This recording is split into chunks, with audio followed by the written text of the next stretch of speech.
በአሜሪካ ቨርጂኒያ ሕይወቷ ላለፈው የስድስት ልጆች እናት ወይዘሮ ዘቢደሩ ገብሬ ለቀብር ማስፈጸሚያና ልጆቿን ለመደገፍ ቤተሰብ የጎፈንድሚ የገቢ ማሰባሰብ እያደረገ እንደሆነ ገለጸ። ቤተሰብ በጎፈንድሚ ላይ ባቀረበው ጥሪ የ48 ዓመት እና የስድስት ልጆች እናት የሆነችው ወይዘሮ ዘቢደሩ ገብሬ ወልደ እግዚአብሔር ባጋጠማት ደረጃ 4 የጡት ካንሰር የጤና እክል የሕክምና ክትትል ስታደርግ ብትቆይም ግንቦት 19 ቀን 2025 ከዚህ ዓለም ድካም አርፋለች ብሏል።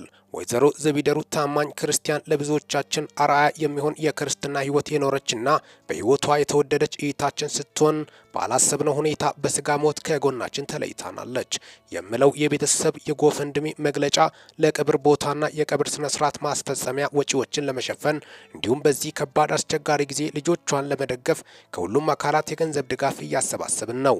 የእርሶ ጸሎት፣ ፍቅርና ለጋስ ድጋፍ እርሷን በሚገባት ክብር እንድታርፍና ባዘን ላይ ላሉት ቤተሰቦቿ መጽናናትን እንድንሰጥ ይረዳናል በማለት ሁሉም የአቅሙን ድጋፍ እንዲያደርግ ጥሪ አቅርቧል። ነፍስ ማር ሚኪ ነኝ ከሚኪታቦር ኢንፎ። ይህንን ቻናል ሰብስክራይብ በማድረግ ወቅታዊና ታማኒ መረጃ አግኙ። ሰላም ቆዩ።